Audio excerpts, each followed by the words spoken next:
Good morning. You're listening to Complete Health with Dr. Michael Rogers from Complete Health Dentistry. Dr. Rogers joined us in the studio this morning. Good morning, Mike. Good morning, Adam. Good. Thanks for being here. We're going to kind of come back to an issue we talked about a week ago, development, breathing issues, airway issues, primarily in children, but also in adults, and how that affects the whole health. Now, I've heard a commercial running for Complete Health Dentistry, Yes. and you mentioned a term in it that it's unfamiliar to me, so I want to ask you if you can explain a little bit.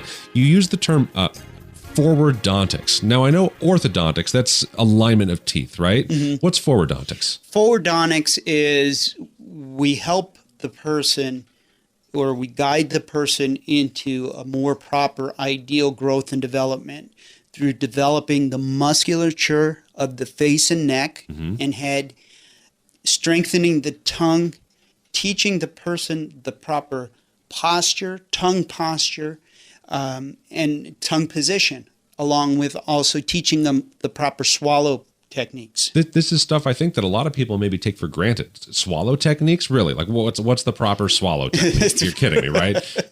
Well, the proper swallow is your tongue should sit comfortably in a rested, relaxed position. Your tongue should sit right behind your top front teeth. Okay. That should be the rest spot. With someone with an open bite, with someone with airway issues, their jaw is separated a little bit and there is no contact with their teeth, so their tongue posture's low. It's set within the framework of their lower teeth, not up in the upper arch. And so what happens is, with this in mind, our tongue is the scaffold. Yep. For how the top teeth should be. It's like the mold almost around which the teeth... Exactly, it's the form. Yeah. All right? So if our tongue isn't up there as a form, the muscles of our face, which are relatively strong, will actually start to constrict that upper jaw. And as that constricts, it causes the face to elongate, and it increases the likelihood of either a forward head posture, airway problems as an adult, and more breathing issues in the future. So you're saying that a person who breathes through their mouth primarily could grow up to have a much different looking face than if they breathe through their nose with their tongue in the right place? Correct. There's been studies of twins. Yeah. And that they've done where one twin went through traditional orthodontics and the other twin went through what I'm discussing now. This sort of forwardontics. The forwardontics, which is really facial orthotropics, it's called. Oh. And so it's teaching the muscles, and it's not really waiting till everything goes in and you...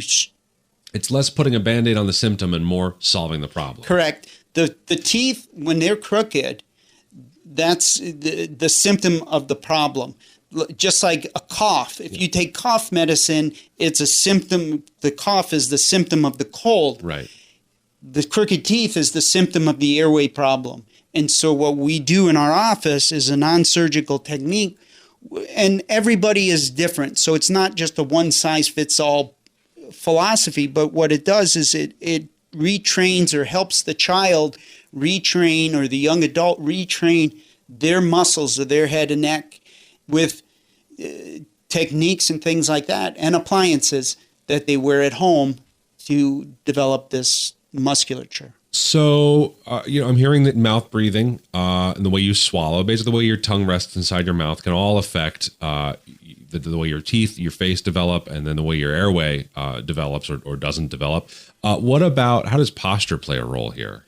Well, once again, if your shoulders are rolled forward, and like many people do when they're sitting over a computer, or many people do while they're texting on their phone. Guilty as charged, or if you're like nowadays, a lot of people lay on the couch and eat dinner instead of sitting at the dinner table, the dining room table, or the kitchen table, eating dinner in a more upright posture. I use the example when I was a kid, my mom would always say, sit up straight, eat with your mouth closed, chew your food 30 times. Nowadays, Thanks, Mom. Right. But nowadays, our diet is softer. There's more carbohydrates. There's more processed foods. So our body, our muscles don't have to function like they used to. It's not strengthening them and developing the cheekbones, the the facial width that we should be developing, but we're thinking we're doing good with all these softer diets, but it's actually harming us in the long run. In a prior episode, you were actually saying back in kind of the Middle Ages, the aristocracy, the really wealthy folks who could kind of afford to eat these softer, sweeter foods, their faces were, if you look back at fossil or I guess historical records and old skulls, you see a significant difference. And paintings are great because we've got so many of them from that time frame, and you can see the facial differences between the people who were wealthy and the people who were poor. And it came down to what they were eating, pretty much.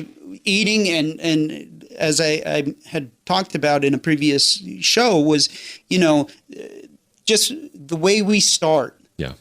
When all of these airway issues can start the day you're born, in theory. So if you want to help your child grow and develop the best way they can, studies are showing now that breastfeeding solely for the first 6 months minimally is ideal. If you can breastfeed longer, that's fine, because it's strengthening the muscles of the face, the neck, the tongue.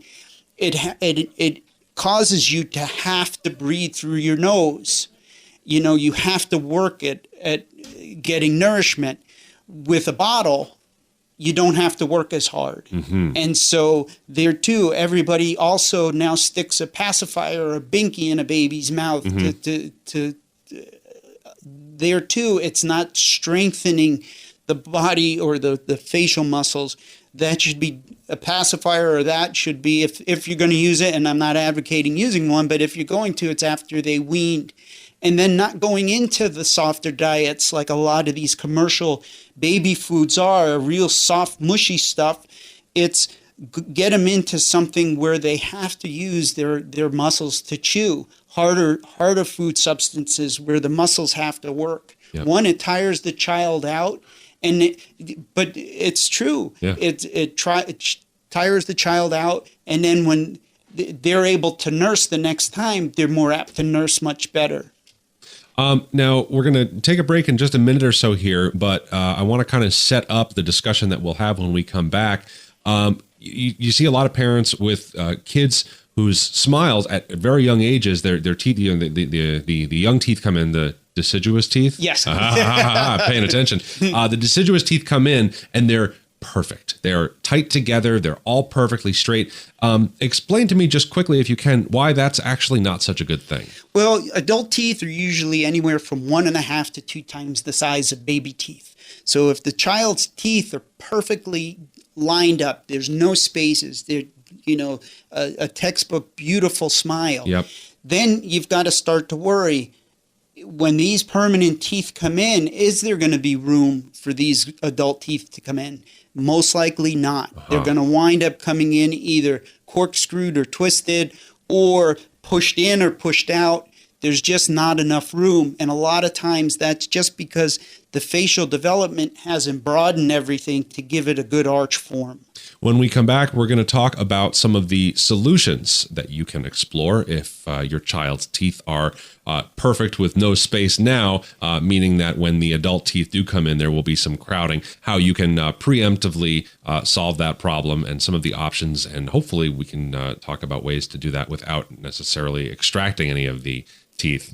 We'll be back on Complete Health with Dr. Mike Rogers. Does your child or grandchild snore, have dark circles under their eyes, wet the bed, sleepwalk, have nightmares, or have been diagnosed with ADHD? Did you know these and many other conditions that are present in our children today may be an indication of improper growth and development caused by difficulty with their airway, breathing, and swallowing? These conditions, if left untreated, can lead to health problems in their future. Hi, this is Dr. Mike Rogers of Complete Health Dentistry of Northeast Pennsylvania, and I can help. In my office, we help by guiding growth through a program we call Forwardonics. By realigning chewing pressures, rest posture, airway, and swallowing, we can redirect your child to eliminate these problems and get them back on track to proper growth, development, and breathing. Call me at 570-253-5000 to get your child the air they need. Complete Health Dentistry. Transforming your health for a lifetime.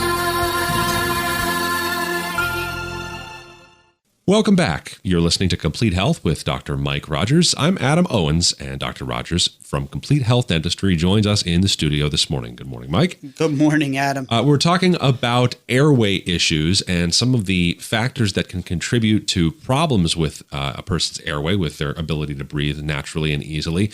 One of the things that we've been talking about, too, is as a young person's teeth, as a toddler or an infant's teeth come in, their baby teeth, their deciduous teeth, and if they come in perfect, if they come in tight next to each other like a picture perfect smile, as a child, that's actually an issue potentially, because it means that there may not be enough room for the adult teeth to come in, right? Correct. So if that's the case, if my kid has a picture perfect smile, but it's all the baby teeth, and I realize, oh boy, crowding could become an issue as the adult teeth start to come in, is this a problem that we can solve at this stage, or do we have to wait for all the adult teeth to come in? Well, I like catching things early. You know, my philosophy is if we can catch them early and retrain them, get them to breathe properly. And breathing properly isn't something that is very noticeable a lot of times, because you're so used to looking at your child the way they are. Right. It becomes the normal. Right. And the child doesn't know any different, so that's the way they've always been. And so getting things addressed early is far better than waiting till the future, because just like everything else, the longer it sets in, the longer it goes, the harder it is to correct it. Yeah. And I'll use an example. You know, if you're flying from New York to Los Angeles and you're off 1 degree at the beginning of the flight, by the end of the flight, that 1 degree, you're thousands of miles off. Yeah. But you've got a lot of time to correct it, so you can get back in. Good example. If you're in a flight and you're flying and you're just breaking into California airspace and you're off 1 degree, you have to make a drastic turn to get it back down, and it's a lot more aggressive to get it to where you need to be. So catching it early is like that flight from one side of the coast to the other, where we can address it, but if you leave it go, you're going to be way off course, as opposed to waiting. And waiting, that's most people traditionally, it's waiting till the permanent teeth come in so we can put braces in, because you need braces, or I want invisible braces. Right. Invisible braces can correct it. But once again, we're talking about the symptom. The symptom is the crooked teeth. It's not all the things that we're seeing as the child is growing. The grinding and clenching of the teeth, the worn baby teeth, the bedwetting, the night terrors, the nightmares, the ADHD. All of these things are symptoms potentially of an airway issue that if we can address it sooner and get them breathing well, i.e. meaning correct that flight path earlier, we can avoid a lot of these things that the children are going through now. So, okay, so let's say a young person comes in with those tight teeth. Do you need to extract them to make more room, or what are some of the options that you can do? I avoid extractions on teeth to create room because it only creates more problems in the future, creating a tendency for an adult to have sleep apnea or airway issues as we mature. And so expanding, making the arch wider. Our bones aren't solid concrete, meaning some people look at it, oh, it's set in stone, it's in bone. Yep. It's not. It's a bone is a malleable, meaning a soft, moldable material that if you start to put pressures on them, regardless of age, you can get movement, you can get motion, you can get expansion. You know, that's how our bones, if you break a bone and you're 90, your bone still heals. It's malleable, it's fixable. And that's the whole point here is we can stretch things. Granted, it's harder to stretch things when you're 90 than when it is when you're 3. Yeah. And there's growth and development that goes along with us when we're 3, 4, and 5 that we can use to help maximize and get us corrected better.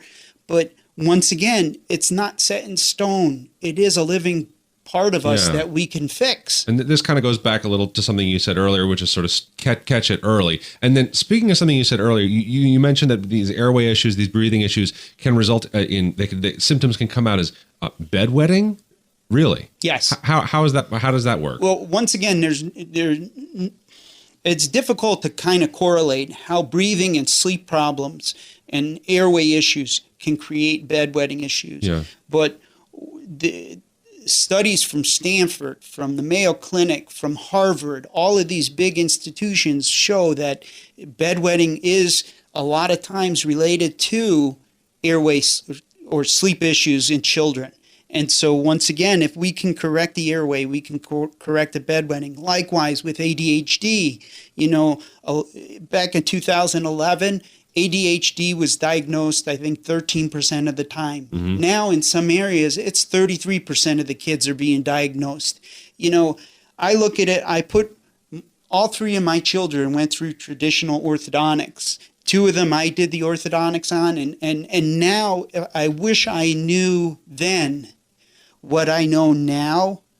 I put my kids through a lot more growth and development appliances, but I would have started them even earlier than what I did to maximize their airway and to help them benefit them. So using that as a guidepost for me is I want to help everybody that I can so their kids don't have to go through the difficulty or the embarrassment of having bedwetting issues or ADHD, or if we can avoid braces, because these things, the treatments we do in some instances, they can do it at home without ever having to leave the house with an appliance. Well, that's great. And again, it just I kind of keep hearing you come back to this: catch it early, begin treatment on it early.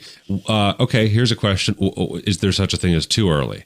Well, most people, or most of us that look at people this way, or airway patients this way, will say start somewhere about 3. Okay. Because if you can, because the child is able to cooperate, the child is more willing to function and work with you. Can be bribed with lollipop. Well, not lollipops. Yeah, don't go there. But not even bribing. Yeah. It's just, it becomes a way of life. Yep. You get them doing the exercises, you get them sitting properly and posturing properly, because it is all connected, and so if they're slouched over, it's looking back and how do we sleep? How do we let our children sleep? How much TV are they watching right before they go to bed? Mm-hmm. How much of that stimulation? Because that plays a part in sleep and how well we sleep as well. So, all of these things, what's our diet like? These are all things that we discuss in our office with our patients, because it's not just one thing that creates improper airway and sleep. It's all of these things coming together that play a part. We're going to take a quick break, but before we go to break, I just want to ask you to maybe list out some information about your website, your phone number for the business, if people want to come into the office and have a chat with you. Yeah, our office is located in Honesdale. Our phone number is 570-253-5000. The website's Complete Health Dentistry of Northeast PA, NEPA.com. My guest in the studio for Complete Health with Dr. Rogers is Dr. Rogers. Mike, thanks for coming in. We're going to take a quick break. When we come back, we'll talk about some of the options for treating airway issues in Dr. Rogers' office. Stay tuned. Do you snore? Do you wake up tired? These are signs of sleep apnea. Obstructive sleep apnea afflicts 1 in every 5 Americans. This can lead to stroke, stress on the heart, and even sudden death. Did you know that dentists can treat sleep apnea? Hi, I'm April at Complete Health Dentistry of Northeastern PA. Dr. Rogers uses oral appliance therapy to help patients manage their snoring and sleep apnea. Oral appliances resemble a sports mouth guard, and they are an effective alternative treatment to the CPAP machine and mask that is traditionally prescribed. Our patients prefer oral appliances because they're comfortable, easy to wear, quiet, portable, and easy to care for. If you have been diagnosed with sleep apnea by your physician but are unable to wear a CPAP, give us a call to discuss alternatives for you. 253-5000. Complete Health Dentistry, transforming your health for a lifetime. Welcome back. You're listening to Complete Health with Dr. Mike Rogers from Complete Health Dentistry of Northeast PA. And today on the program, we're discussing airway issues, breathing issues, and something called forwardontics. This is a relatively new term for me, Doc. Can you explain a little bit? What we term forwardontics is actually facial orthotropics. So facial, I understand. Ortho, teeth, right? Well, right. Tropics.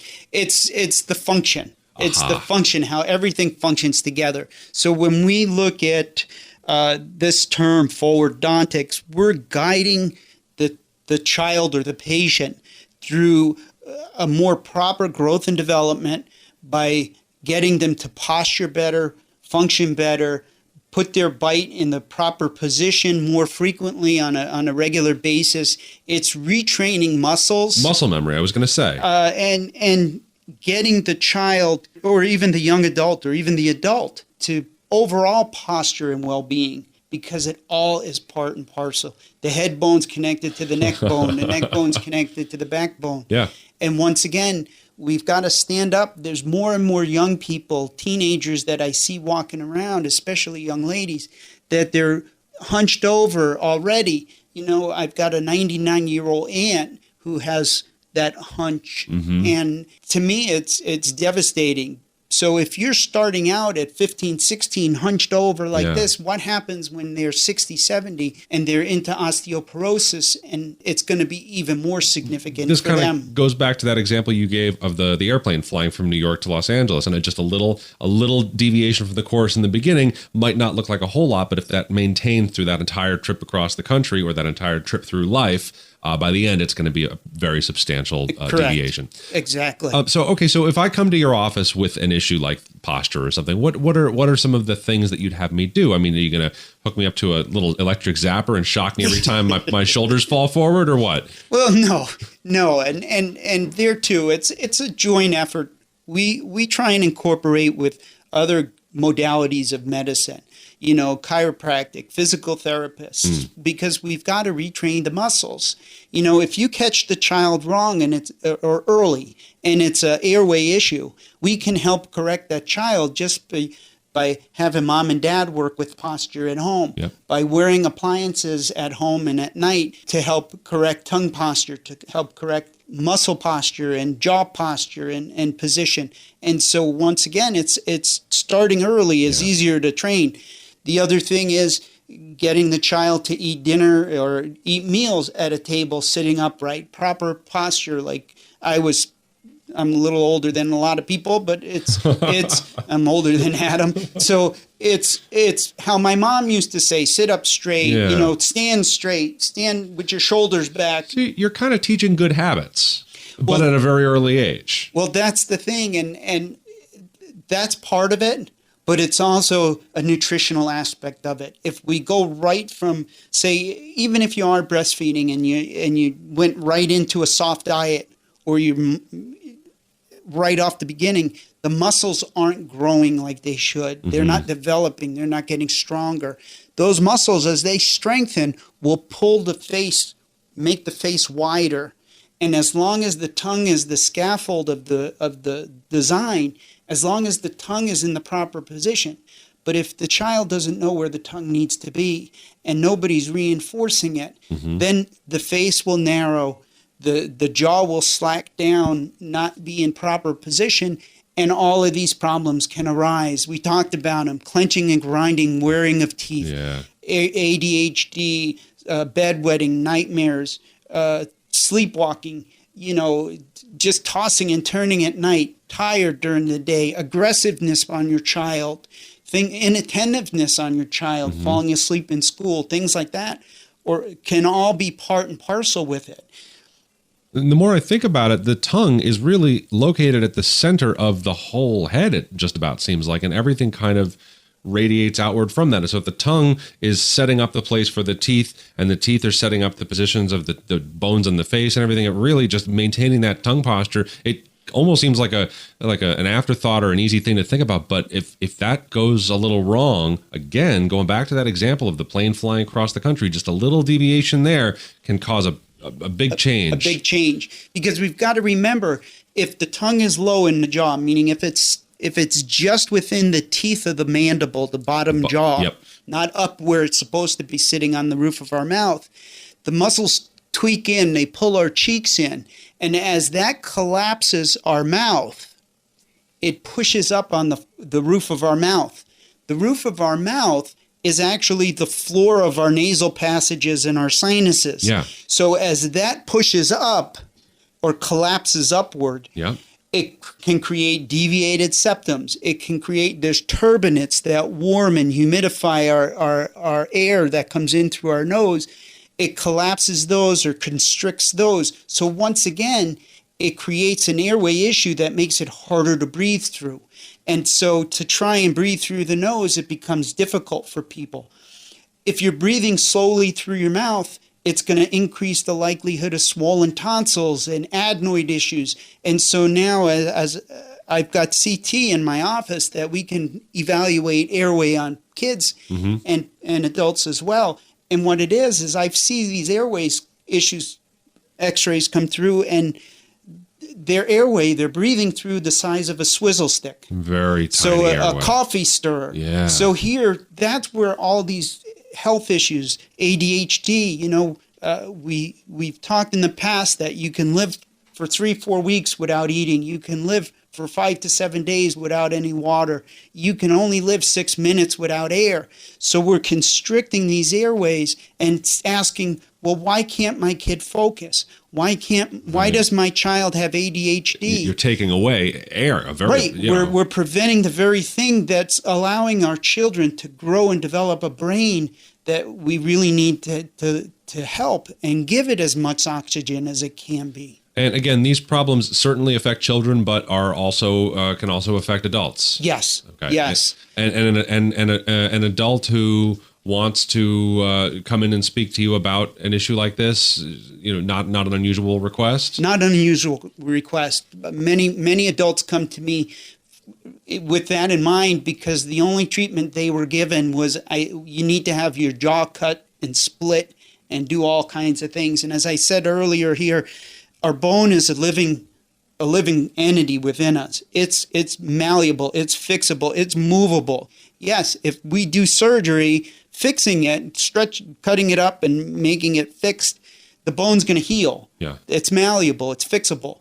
We can do a lot of that, not to the extent we can on a 3, a 5, a 10-year-old that we can, but we can get things closer to where it should be ideally.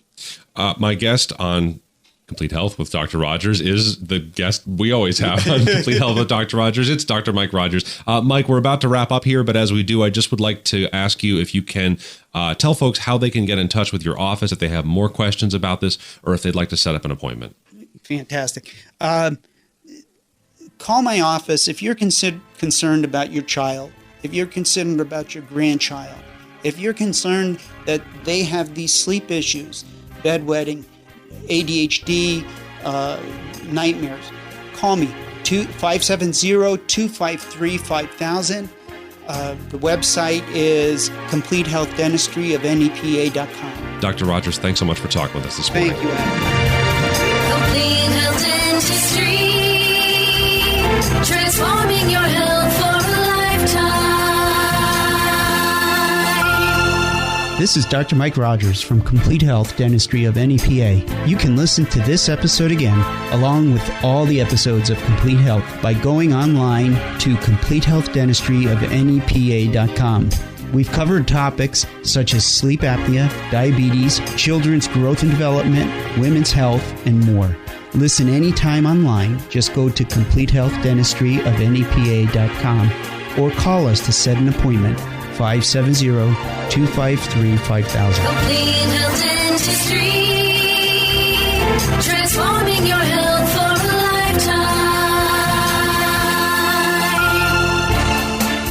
lifetime. For more information on this topic and many others, tune in every Saturday morning at 8 a.m. If you missed a show or want to re-listen, go to our website at CompleteHealthDentistry of NEPA.com for a link to listen to all of our shows.